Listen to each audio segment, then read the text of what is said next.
Jemaat yang dikasihi dan mengasihi Tuhan kita Yesus Kristus, marilah kita memasuki ibadah malam Natal ini dengan pengakuan bahwa pertolongan kita adalah di dalam nama Tuhan yang menjadikan langit dan bumi dan yang tidak pernah meninggalkan karya tangannya.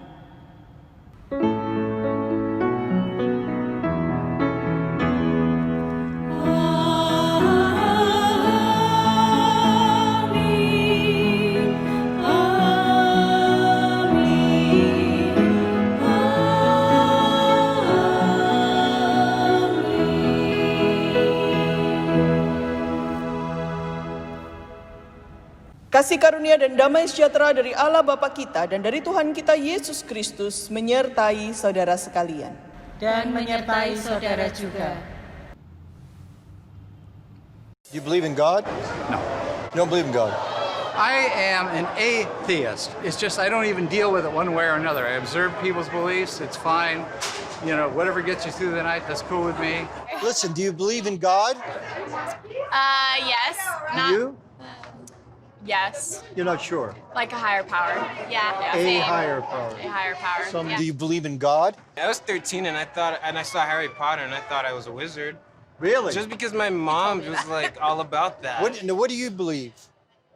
I believe in spiritualism. I believe in karma quite a bit. Believe whatever you send out, negative energy, you get back 10 times. We're all carbon-based beings in the same universe, so. Carbon-based being. That sounds awfully impersonal. I guess so. Do you believe in God at all? I'm a spiritual person. Yeah? What does that mean? I'm not sure if I believe in a God. I believe in, again, I'm a spiritual person. I don't know if I necessarily believe in God. I wish more people ask themselves those kinds of questions. Do you believe in God? You bet. Why do you say it like that? Well, I think everybody should. Oh, yeah, well, we'll talk to people who don't. Well, that's their choice, but Yeah. they're wrong, but that's okay. Do I believe in God? Yeah. Yes. Why? Why? Yeah. It's been a long path. It didn't just happen. I was very adamantly against the idea of God for a long time. All right, here's the question of the day. Do you believe in God? Yes, we are. We do. Why? Why? Because you have to believe in something. Yeah. So, Do you believe in God? Yeah, but I don't know how God is. Yeah. It's important to believe in something, but I don't know what it is. But do you believe in God? I want to. I have questions. Really? Mm-hmm. Yeah. An example of the kind of question you might ask God? You know, whether God exists or not. Yeah. I do think there's a creator. I am Greek Orthodox. I was born and raised there. Ah. And goes to church every I Sunday. do go to church every Sunday, and I want to believe. I think I believe more in like the power of positive thinking. A personal God is, I think I myself is a God to myself. You're a God to yourself. My world, at the end, I rule my own world, so I am a God of myself.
Mari bersama kita mengakui segala dosa kita di hadapan Tuhan, Tuhan yang sudah hadir di tengah kehidupan kita. Tuhan Yesus, kami bersyukur Engkau hadir, sebab hidup kami tanpa Tuhan penuh dengan kegelapan. Tuhan Yesus, ampuni kami, sebab kami belum mampu menyatakan terang ke sekeliling kami. Tuhan Yesus, ampuni kami yang sering lupa untuk mengucapkan terima kasih untuk Papa dan Mama dan juga untuk saudara kami. Tuhan Yesus, ampuni kami, di mana kami seringkali tenggelam terlalu dalam segala pergumulan dan kesulitan hidup kami, sehingga kami lupa bahwa Tuhan sudah hadir dalam hidup kami. Tuhan Yesus, ampuni kami yang seringkali terjebak dalam kepentingan diri dan lupa bahwa Engkau rela hadir dalam palungan sederhana bagi kepentingan dan kebaikan kami. Amin.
Jemaat saya undang untuk berdiri.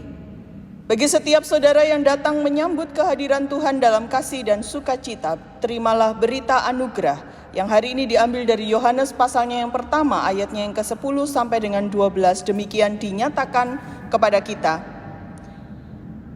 Ia telah ada di dalam dunia dan dunia dijadikan olehnya, tetapi dunia tidak mengenalnya. Ia datang kepada milik kepunyaannya, tetapi orang-orang kepunyaannya itu tidak menerimanya. Tetapi semua orang yang menerimanya diberinya kuasa supaya menjadi anak-anak Allah, yaitu mereka yang percaya dalam namanya. Demikianlah berita anugerah dari Tuhan. Syukur kepada Allah. Damai Tuhan beserta saudara. Dan menyertai saudara juga.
For unto us a child is born, unto us a son is given, unto us a son is given, for unto us a child is born. And the government shall be upon his shoulder. The government shall be upon his shoulder.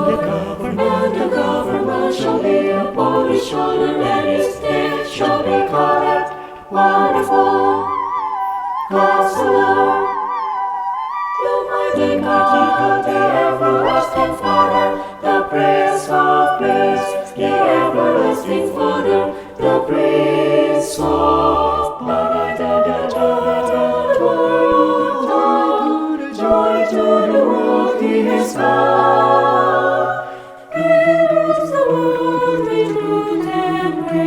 And makes the nations joy to the world. So his righteousness and wonders of his love, and wonders of his love, and wonders of his love.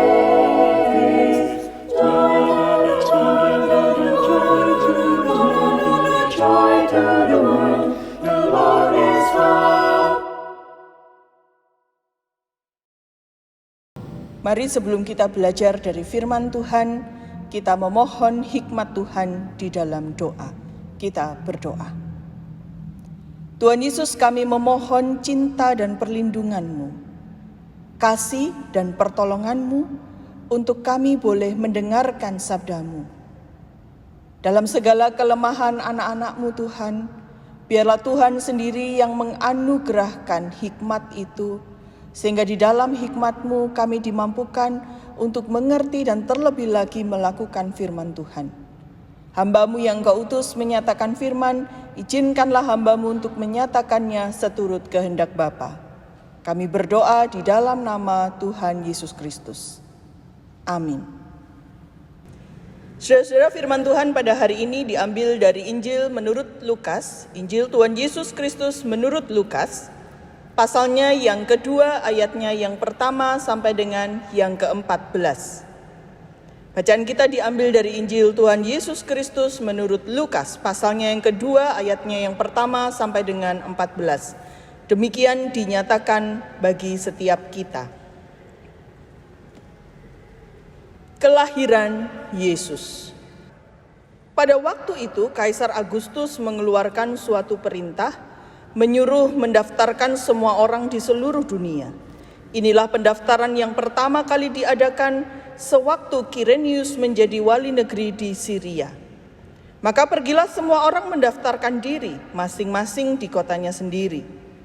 Demikian juga Yusuf pergi dari kota Nazaret di Galilea ke Yudea, ke kota Daud yang bernama Betlehem, karena ia berasal dari keluarga dan keturunan Daud, supaya didaftarkan bersama-sama dengan Maria tunangannya yang sedang mengandung. Ketika mereka di situ, tibalah waktunya bagi Maria untuk bersalin, dan ia melahirkan seorang anak laki-laki, anaknya yang sulung, lalu dibungkusnya dengan lampin dan dibaringkannya di dalam palungan, karena tidak ada tempat bagi mereka di rumah penginapan. Di daerah itu ada gembala-gembala yang tinggal di padang menjaga kawanan ternak mereka pada waktu malam. Tiba-tiba berdirilah seorang malaikat Tuhan itu di dekat mereka, dan kemuliaan Tuhan bersinar meliputi mereka, dan mereka sangat ketakutan. Lalu kata malaikat itu kepada mereka, "Jangan takut, sebab sesungguhnya aku memberitakan kepadamu kesukaan besar untuk seluruh bangsa. Hari ini telah lahir bagimu juru selamat, yaitu Kristus Tuhan di kota Daud. Dan inilah tandanya bagimu. Kamu akan menjumpai seorang bayi dibungkus dengan lampin dan terbaring di dalam palungan." Dan tiba-tiba tampaklah bersama-sama dengan malaikat itu sejumlah besar bala tentara surga yang memuji Allah, katanya, "Kemuliaan bagi Allah di tempat yang maha tinggi, dan damai sejahtera di bumi di antara manusia yang berkenan kepadanya." Demikianlah Injil Tuhan Yesus Kristus. Yang berbahagia adalah mereka yang mendengarkan sabda Tuhan dan yang memeliharanya.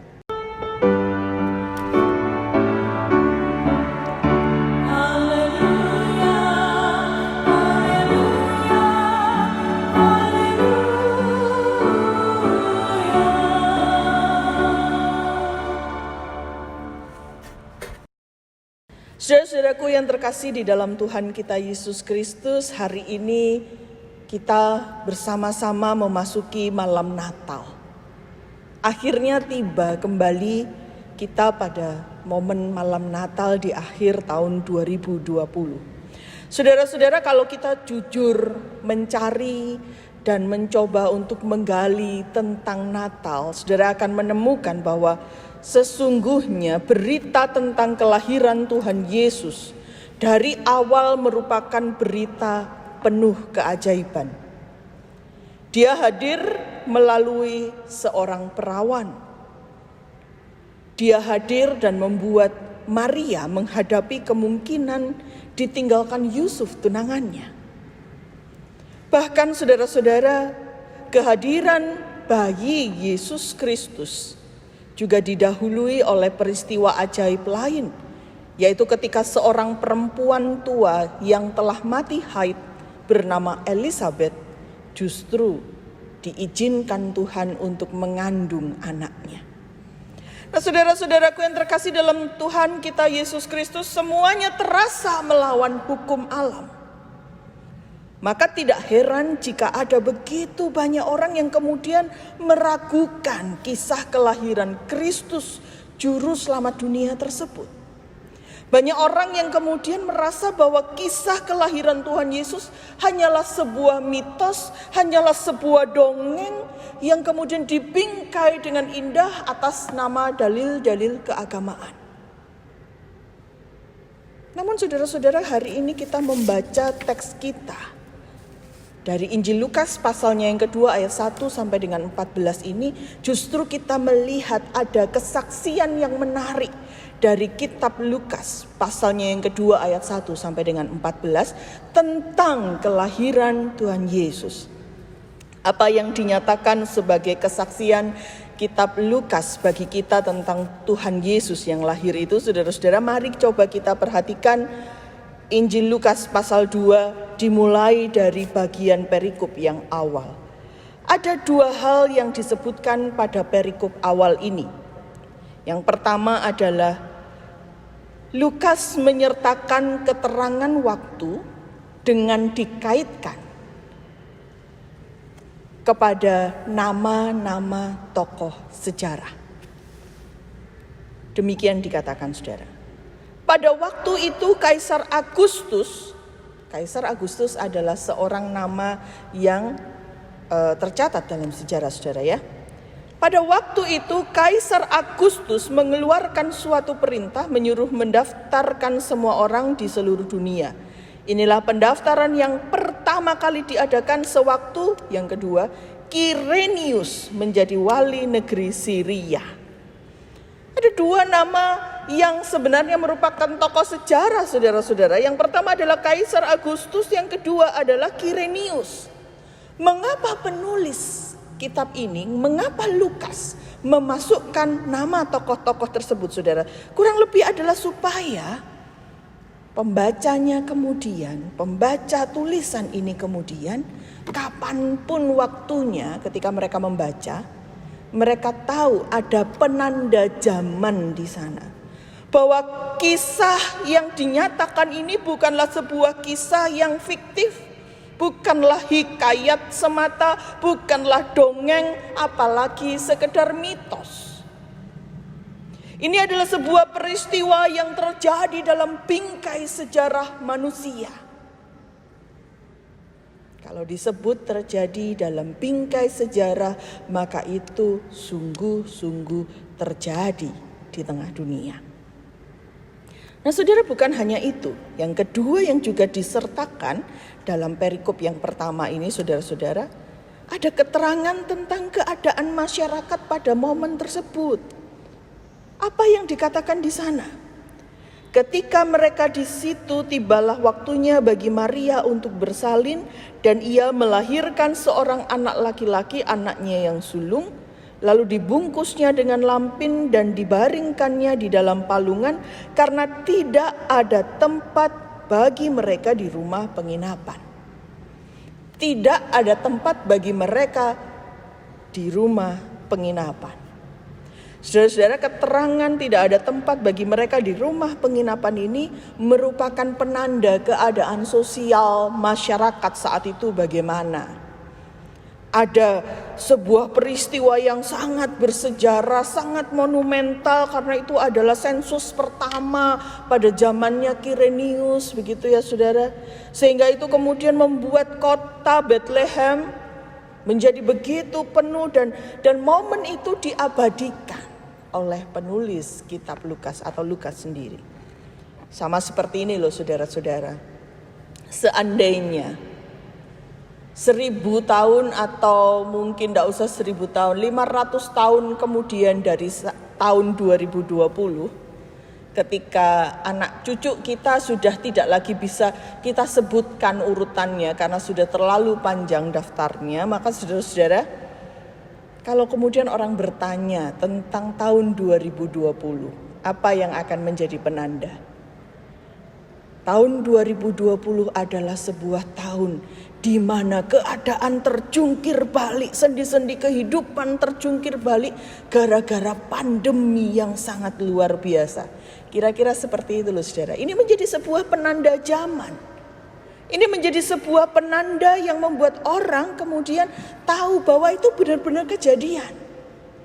Terlepas dari bagaimanapun orang menduga, oh kisah kelahiran Yesus itu terlalu tidak masuk akal, oh kisah kelahiran Yesus itu mitos dan segala macamnya. Teks kita menyatakan kelahiran Tuhan Yesus ada dalam bingkai sejarah dengan nama-nama tokoh sejarah yang jelas, bahkan dengan bingkai keterangan keadaan masyarakat dan sosial masyarakat pada momen tersebut. Maka saudara-saudara, ini berarti kelahiran Kristus di tengah dunia adalah sungguh-sungguh terjadi. Ditandai waktu kehadirannya di tengah dunia dengan nama-nama tokoh dalam sejarah. Itu yang pertama. Lalu yang kedua, saudara-saudara, yang kita bisa simpulkan dari dua keterangan dalam perikop yang pertama ini adalah berarti bahwa kehadirannya adalah sebuah kehadiran yang membumi. Kehadiran Allah di dalam Tuhan Yesus Kristus dari awal adalah kehadiran yang bersedia datang di tengah-tengah berbagai pergumulan sosial, di tengah berbagai pergumulan politik. Ada sensus penduduk di saat itu yang tentu terkait dengan persoalan-persoalan politis. Dalam perikop yang kedua, saudara, kita melihat bagaimana berita itu pada saat itu secara eksklusif dinyatakan kepada para gembala yang sedang menjaga kawanan ternak di padang. Saudara, kalau kita hanya berdasarkan lagu-lagu itu terasa romantis begitu ya saudara, bagaimana gembala di padang menjaga. Wah, romantis kan saudara ya. Seolah-olah gembala itu adalah orang-orang yang begitu lembut begitu saudara ya. Tetapi tidak demikian gambaran gembala pada saat itu saudara. Orang-orang yang Menjadi gembala mestinya adalah orang-orang yang kuat karena mereka seringkali diharuskan untuk bermalam di padang, menjaga kawanan ternaknya. Mereka adalah kelompok masyarakat yang mungkin kelompok pekerja kasar yang mungkin seringkali bahkan tidak terlalu punya tempat secara sosial. Namun menarik sekali bagaimana Tuhan justru menyatakan kehadirannya secara eksklusif kepada kelompok pekerja kasar ini. Mereka yang seringkali terabaikan keberadaannya, yang bahkan mungkin hanya sekedar menjaga kawanan ternak yang bukan milik mereka, mungkin hanya pegawai saja, yang karyawan yang kemudian bekerja pada sang pemilik ternak sesungguhnya, tapi toh mereka lah yang mendapatkan berita ini. Bahkan berita itu dilengkapi oleh sang malaikat dengan pernyataan, "Jangan takut, sebab sesungguhnya aku memberitakan kepadamu kesukaan besar untuk seluruh bangsa." Dan itu diwakili oleh kelompok gembala ini, saudara. Hari ini telah lahir bagimu juru selamat, yaitu Kristus Tuhan di kota Daud. Hari ini telah lahir bagimu, yaitu Kristus juru selamat di kota Daud. Nah, saudara-saudaraku yang terkasih dalam Tuhan kita Yesus Kristus, apa yang kita bisa simpulkan dari perikop yang kedua yang menjadi bacaan kita ini? Bagi saya, saudara-saudara, saya melihat ada keberpihakan Allah yang luar biasa kepada kelompok-kelompok masyarakat yang memang seringkali mungkin tidak diperhitungkan. Bahwa Allah datang menjangkau berbagai macam lapisan manusia. Dia tidak lompat ke tempat-tempat yang mungkin disebut sebagai tempat-tempat terhormat, tempat-tempat mulia dalam hitungan manusia. Namun dia justru hadir pada masyarakat yang mungkin malah disebut kelas bawah itu. Kehadirannya lebih jelas lagi dinampakkan dengan tempatnya berbaring, yaitu dia terbaring dalam palungan dan dibungkus dengan kain lampin. Hanya dengan ini saja kita bisa melihat keseriusan dari Tuhan yang hadir dalam cinta kasih-Nya kepada manusia. Nah, kembali pada pergumulan di bagian awal tadi, saudara-saudara. Bukankah saat ini meskipun kita menyebut diri sebagai orang percaya, kadangkala memang tidak mudah untuk tetap memiliki semangat Natal. Bukankah seringkali ketika kita beranjak dewasa, semangat Natal itu semakin pudar. Seolah peristiwa yang terus berulang, Natalan yang terus berulang hanya sekedar menjadi momen-momen di mana kita sibuk-sibuk ria, berbagi hadiah, keluarga datang, tapi kita lupa dari inti peristiwa Natal, yaitu Juru Selamat beneran loh sudah lahir. Dan itu kabar baik untuk kita. Dia lahir dalam sejarah kemanusiaan. Dia lahir dan hadir di tengah-tengah pergumulan kita. Dia turut merasakan pergumulan kita sampai matinya pun dia merasakan keadaan yang paling parah. Itu kabar baik loh untuk kita. Itu bukan mitos loh. Kendati pun mungkin spirit of Christmas-nya kita sudah berbeda. Tapi hari ini saudara-saudara dengarkanlah berita yang dinyatakan oleh Injil Lukas. Juru selamat telah lahir bagimu di kota Daud. Kalau dalam bahasa Inggris akan lebih jelas. Jesus was born. Kata was born, saudara-saudara, kalau dalam bahasa Inggris itu ada di dalam past tense atau masa lampau kalau berdasarkan urutan waktunya. Meskipun kita tidak nututi karena kita lahir ribuan tahun kemudian, saudara-saudara, tapi beneran loh dulu itu lahir. Beneran loh peristiwa-peristiwa yang hadir, beneran loh karya-karya yang dinyatakan dan dicatat dalam firman Tuhan. Itu nggak bohong loh, itu bukan mitos. Dan kalau Dia yang telah hadir di tengah dunia adalah Dia yang telah menyatakan kasih, maka sampai dengan hari ini pun saya percaya Dia masih sanggup untuk hadir dan berkarya dalam kehidupan kita. Saudara-saudara, kehadiran Kristus adalah sebuah kehadiran yang berkarya dalam sejarah. Itu artinya kita pun sebagai orang-orang yang percaya kepada Kristus Sang Juru Selamat juga diutus untuk hadir di tengah dunia, bukan sekedar mampir ngombe yang akan hilang oleh sejarah, oleh pergantian waktu. Seharusnya kita justru sungguh-sungguh hadir dan punya karya di tengah momen kehidupan kita di tengah dunia, yang sebenarnya juga nggak lama-lama amat kok, saudara. Berapa panjang sih umur manusia? 60, 70? Alkitab mengatakan 60, 70 itu sudah bonus. 80, 90, wah puji Tuhan. 100, sudah banyak yang mengeluh. Kenapa Tuhan tidak panggil-panggil saya? Momen kehidupan kita itu pendek, saudara. Tapi apakah kemudian kita akan menjadi seperti serangga yang cuma muncul pada saat lampu terang begitu, dan begitu lampunya mati esok hari gitu, saudara.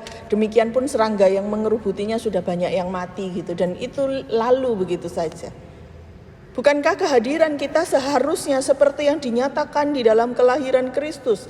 Ketika Dia hadir di tengah dunia, Dia menyatakan karya itu dengan sungguh-sungguh. Baiklah kita, marilah kita dalam segala keadaan kita turut bersama sejarah dunia menyatakan karya. Marilah kita juga hadir di tengah-tengah pergumulan dunia, hadir di tengah-tengah pergumulan manusia di sekitar kita maupun di luar kita. Karena saudara-saudara, untuk itulah terang itu dinyatakan bagi kita, yaitu supaya terang Tuhan itu menjadi nyata atas dunia melalui kita. Selamat merayakan dan menyambut kehadiran Kristus dalam hidup saudara. Percayalah, Dia sungguh hadir, Dia telah lahir, dan Dia masih bersama dengan anak-anaknya yang percaya kepadanya.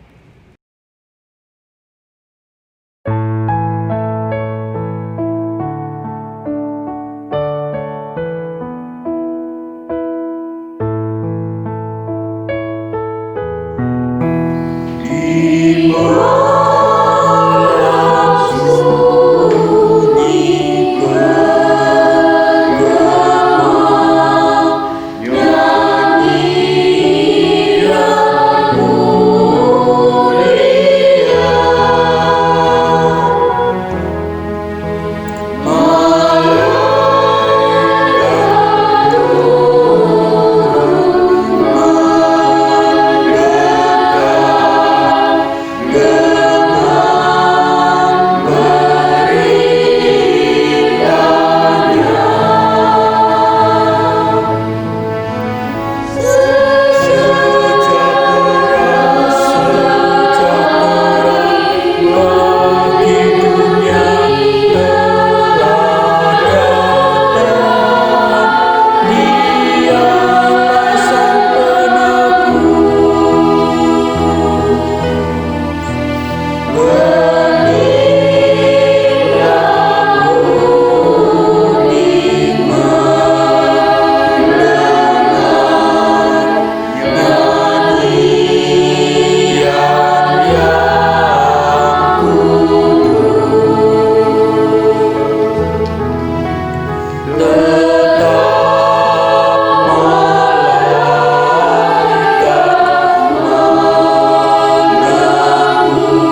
Bersama umat di segala abad dan tempat, marilah kita menyatakan pengakuan iman kita menurut pengakuan iman rasuli yang demikian. Aku percaya kepada Allah, Bapa yang Maha Kuasa, Khalik langit dan bumi, dan kepada Yesus Kristus, Anaknya yang tunggal Tuhan kita, yang dikandung dari Roh Kudus, lahir dari anak darah Maria, yang menderita sengsara di bawah pemerintahan Pontius Pilatus, disalibkan, mati dan dikuburkan, turun ke dalam kerajaan maut. Pada hari yang ketiga, bangkit pula dari antara orang mati, naik ke surga, duduk di sebelah kanan Allah, Bapa yang Maha Kuasa. Dan dari sana ia akan datang untuk menghakimi orang yang hidup dan yang mati. Aku percaya kepada Roh Kudus, gereja yang kudus dan am, persekutuan orang kudus, pengampunan dosa, kebangkitan orang mati, dan hidup yang kekal. Amin. Saudara, marilah kini kita menaikkan doa syafaat kita. Kita berdoa. Kami menaikkan syafaat kami Tuhan, karena kami percaya bahwa di dalam Engkaulah kami berpengharapan. Engkaulah yang telah hadir di tengah dunia, datang ke tengah-tengah kehidupan kami. Engkaulah juga yang kami percaya memahami segala keadaan kami.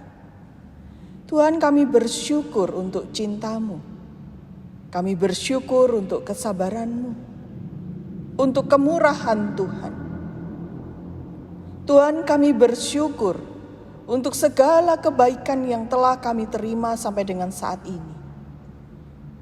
Izinkan kami Tuhan berdoa bagi sesama kami. Kami berdoa bagi gereja-gereja Tuhan yang saat ini boleh menaikkan ibadah-ibadah malam Natal, baik secara online maupun secara onsite. Tolong Tuhan lindungi, Tuhan jaga keberadaan mereka. Kami yang boleh menaikkan dalam sukacita ibadah kami di malam Natal ini, biarlah Tuhan juga yang akan memberkati dan menyempurnakan peribadahan kami. Kami berdoa ya Tuhan, agar Tuhan mampukan kami menjadi terang yang nyata dan berkarya di tengah-tengah kehidupan bangsa kami. Ketika kegelapan hadir, maka izinkan kami membawa terang Tuhan. Ketika ujaran-ujaran kebencian hadir, maka izinkan kami untuk menyatakan berita damai sejahtera. Kami berdoa bagi gereja-Mu di tempat ini, GKI Jombang, bersama dengan seluruh keluarga besarnya. Kiranya Tuhan berkenan juga untuk memberkati karya pelayanan kami semua, baik di dalam lingkup gerejawi maupun di dalam kehidupan sehari-hari kami. Baik kami sebagai pelayan-pelayan Tuhan yang tergabung di dalam kemajelisan, di dalam bidang-bidang yang ada maupun komisi-komisi yang ada, maupun kami sebagai pribadi dan individu bersama dengan keluarga kami masing-masing. Tuhan, tolonglah kami untuk terus berkarya dan menjadikan kehidupan kami sebagai terang Tuhan yang dinyatakan bagi sesamanya. Kami berdoa saat ini ya Tuhan, bagi setiap orang yang sungguh rindu hadirnya persekutuan bersama. Kami berdoa untuk orang-orang tua yang saat ini bersama dengan banyak orang yang lain tidak dapat merasakan rangkulan-rangkulan bersama dengan saudara-saudara seimannya di dalam ibadah-ibadah onsite. Kiranya Tuhan yang hadir dan menghiburkan, Tuhan yang menjadikan sukacita Natal itu tidak hilang dari diri mereka. Terima kasih Tuhan Yesus, terima kasih. Kami menyerahkan segala kehidupan kami di depan dan pengharapan kami yang dikuatkan oleh hadirnya Kristus dalam hidup kami. Hanya di dalam nama Tuhan kami Yesus Kristus yang telah mengajarkan kami berdoa.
hadir bagi keselamatan kita.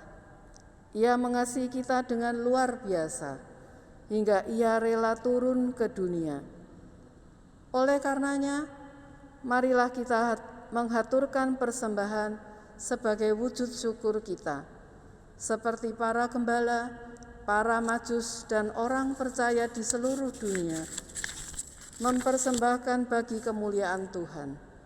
Marilah kita pun mempersembahkan hidup kita bagi kemuliaan-Nya. Dasar persembahan kita hari ini diambil dari Mazmur 96 ayat 7-9. Kepada Tuhan, hai suku-suku bangsa, kepada Tuhan sajalah kemuliaan dan kekuatan. Berilah kepada Tuhan kemuliaan nama-Nya. Bawalah persembahan dan masuklah ke pelatarannya. Sujudlah menyembah kepada Tuhan dengan berhiaskan kekudusan. Gemetarlah di hadapannya, hai segenap bumi.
Mari kita membawa persembahan kita kepada Tuhan. Di malam Natal ini Tuhan, kami bersujud di hadapan-Mu, mengungkapkan rasa syukur kami atas pemeliharaan Tuhan di dalam kehidupan kami. Kami membawa persembahan dan menyerahkan seluruh kehidupan kami hanya untuk kemuliaan nama-Mu. Jadikanlah kami terang dan berkat bagi sekitar kami, dan mampukan kami untuk hidup selalu berkenan kepadamu. Di dalam nama Tuhan Yesus kami berdoa dan bersyukur. Amin. Yesus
Saudaraku, kini arahkanlah hatimu kepada Tuhan.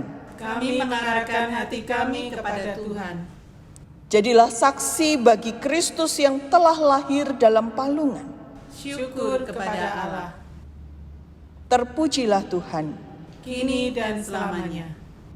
Terimalah berkat-Nya. Tuhan memberkati engkau dan melindungi engkau. Tuhan menyinari engkau dengan wajah-Nya dan memberi engkau kasih karunia. Tuhan menghadapkan wajah-Nya kepadamu dan memberi engkau damai sejahtera. Haleluya.